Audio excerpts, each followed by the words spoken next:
And it bets 950,000. Don't waste my time. You're not beating anything with ace high, so... Why do I feel like you have nothing? I feel like I have something. Right now, we're going to sweat with Benny at the feature table. He's in the cutoff, facing a raise from Colleen. And he calls with Queen 8 suited. It's a little loose, but nothing crazy. When you play hands like this, a good thing to be is Benny Spindler.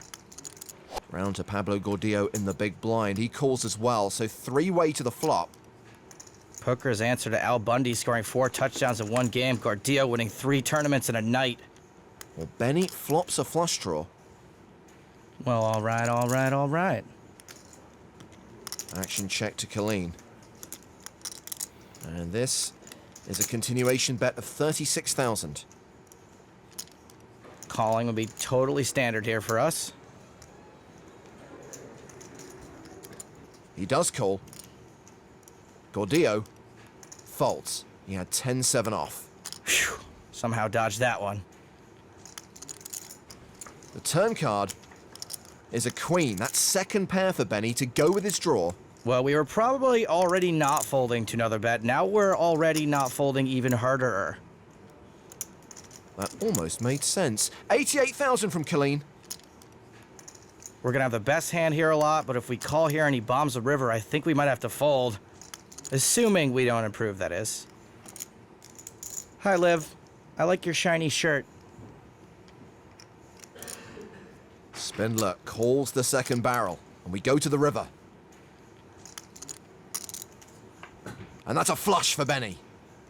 Not as good as the ace of spades would have been, but we'll take it. Is Colleen going to fire a third time? No, he checks. And when he checks, I don't think he's got a bigger flush very often, which was very much possible until this point.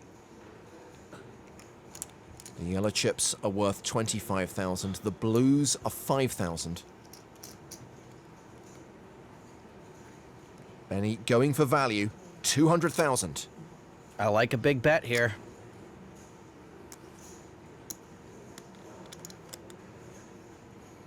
Looks like Colleen is calling. Oh, hang on a sec. Okay, this is troubling. This is like when a cop starts immediately writing in his notebook. You know you're not getting off with just a warning. Raise. Colleen pushes forward 525,000. Even though it's against us, I love this play. This makes total sense if he's got the nuts, because expecting to bet and then get raised would be silly. This is also a great move with just the ace of spades in his hand.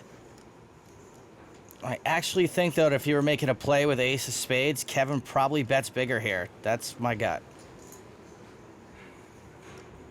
Call. Benny's calling. Call. And Colleen tables the nuts. Such a gross spot. Really hard to blame Benny for calling there. So it's been folded around to Hussein Ensan on the button. He's got ace-10. Tell you what, Joe, let's play this hand from his perspective. Let's sweat with Hussein. This guy's in his 50s. Look at the shape he is in. He definitely sweats on the regular. So he's raised to 16,000. Action's on Jerome Brion in the big blind. And he calls. I like our hand. I think if we were dominated, there would have been a re-raise. This dude knows we like to go nuts pre-flop. Well, the flop is King 5-4 with 2 diamonds. Brion checks. C-bet's fine. Checking's fine. Ensan checks behind. Jack on the turn. Hussein now has a gut shot straight draw.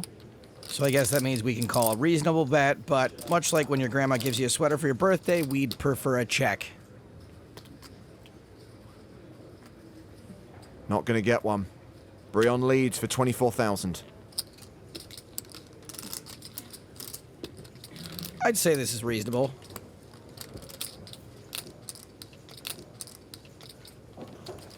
Our gut shot is to the nut straight. Ensan calls. This hand going to the river. The King of Diamonds pairing the board also puts a potential flush out there. I know this is going to sound crazy, but I think if there's another reasonable bet, we can call. We should call. With just ace high? The second king makes it less likely he's got one. There aren't a lot of value bets he can have, and he is going to be bluffing a ton of missed straights.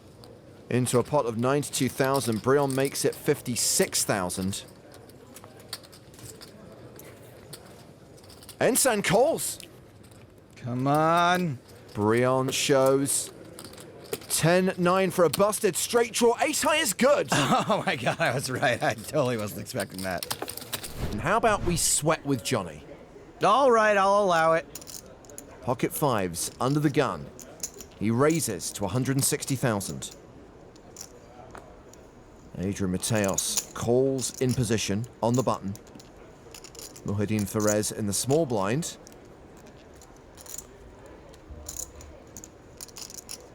Also calls. I don't need to be rude, but I'm not super worried about Ferez just calling out of the small blind. Hadi Al-Azmar, our qualifier, is in the big blind. Yeah, it's fun. Everybody's in. You see, when you don't 3-bet, so much more. Now everybody can win. Set, please. Family pot.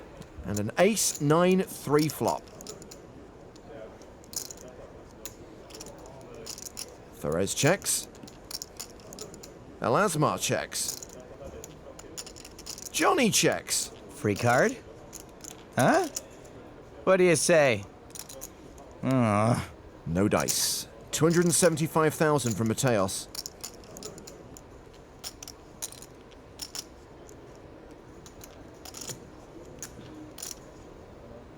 Ferez calls.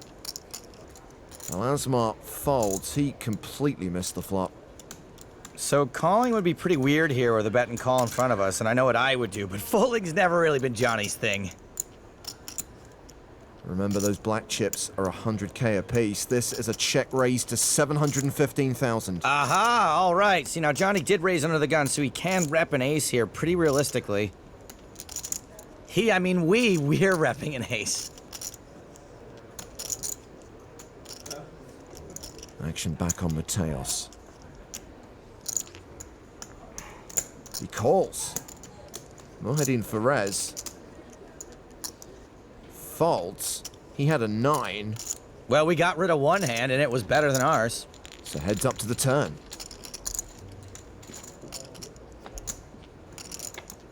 Four of clubs.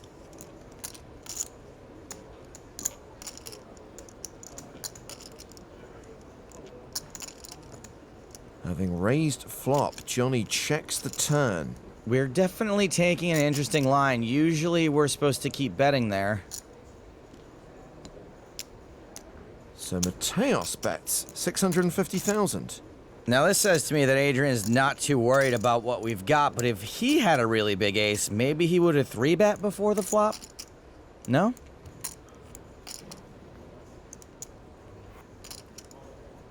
Johnny calls. And this hand's going to the river.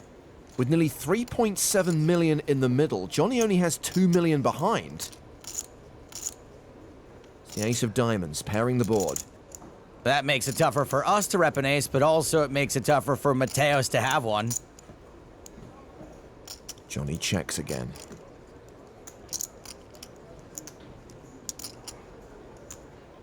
All in. And the chip leader shoves on Lodden. Oh, boy. Calling here and being right is the kind of thing legends are made of, but calling here and being wrong is so stupid and obvious that when you do it, you pretty much die of shame.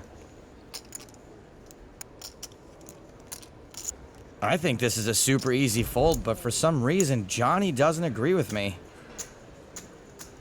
Johnny knows just how aggressive Mateos has been. I can't even imagine the amount of dynamic and leveling that has been going on for Johnny to be even thinking about calling here.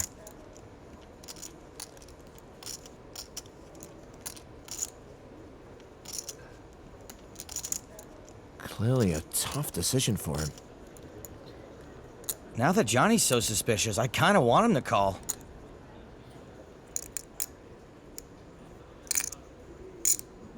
Johnny folds. Mateos shows a bluff, jack high! Oh, he didn't have to show it. Sykt ikke stola på instinktene, skal ha blikksynere. Jævla dårlig! We're gonna sweat with Stefan. Return of the Jed Litch guy. We're gonna use the force. Ace 7 of clubs. Oh, I can't believe I laughed at that one. He raises to 800,000. Lots of people can't believe they laughed at that one. DaCosta defends his big blind. What? Actually, I don't know. He could have anything. Ace, king, jack on the flop. Top pair with a backdoor flush draw. We are perfectly happy with this flop, and to continuation bet it. Well, DaCosta's playing in flow. He's checked it to Jedlichka. Stefan does continue. 900,000. And there are lots of pieces and pairs and draws we can get called by. If we do get called, I'm not too worried about it.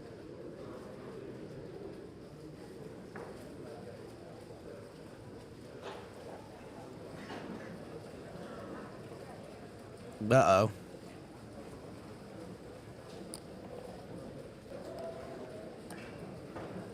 DaCosta check raises to 2.7 million. Well, if he's raising for value, there are no hands we're beating. But he could also very well be bluffing, figuring we're not going to be super strong here very often either. Way too easy for him to be semi-bluffing with a queen or a 10 or spades, so we got to call. Jedlichka does call. This pot's already at 7.1 million. As we head to the turn, which is the jack of diamonds pairing the board.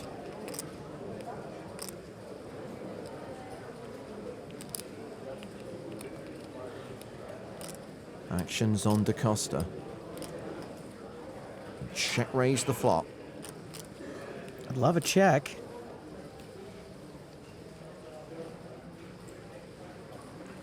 Oh, oui.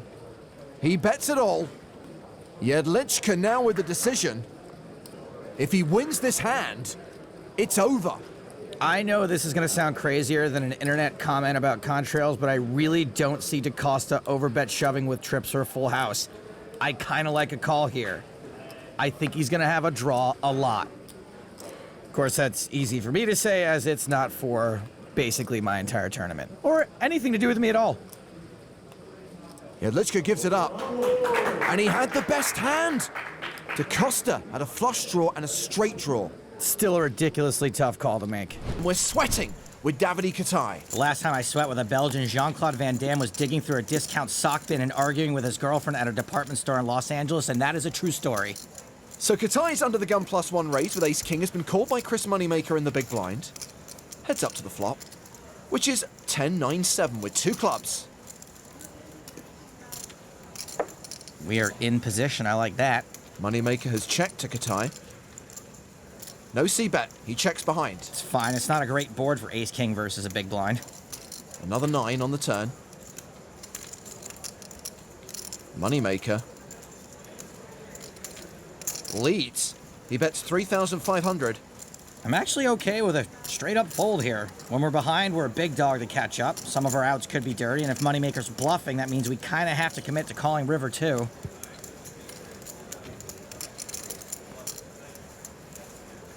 Kitai calls. Okay, I mean, could have the best hand. The river is an 8. Well, this is a very straighty board.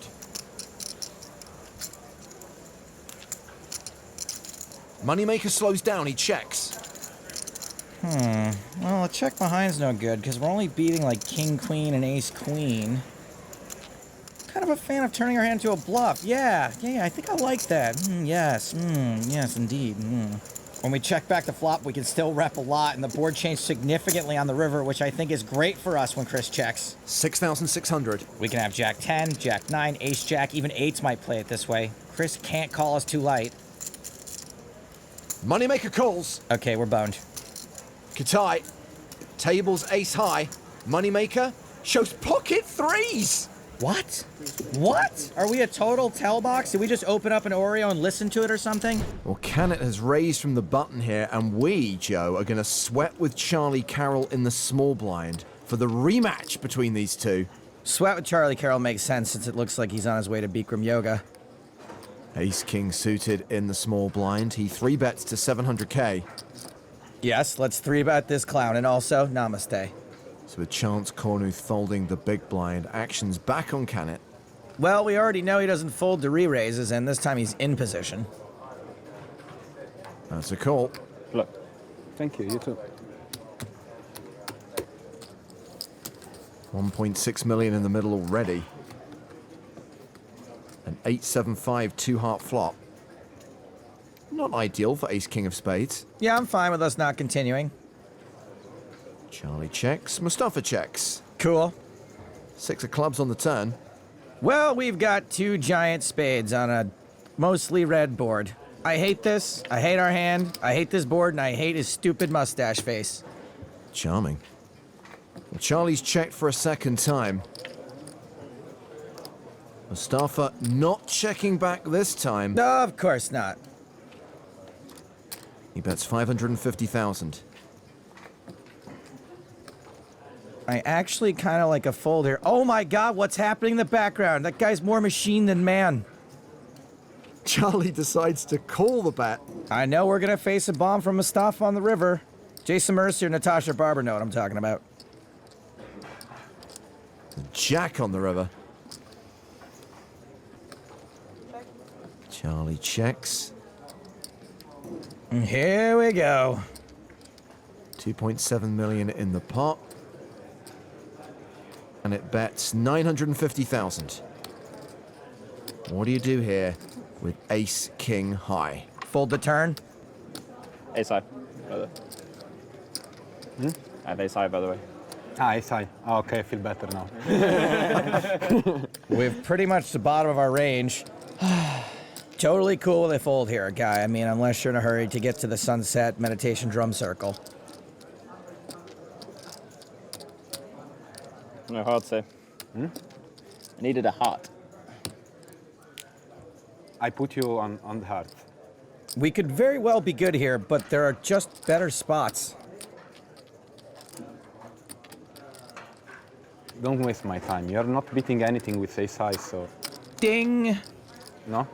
King, queen, king 10, queen 10, ace 10, ace queen, ace 2 suited.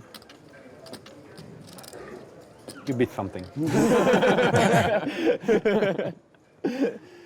Yeah, I do.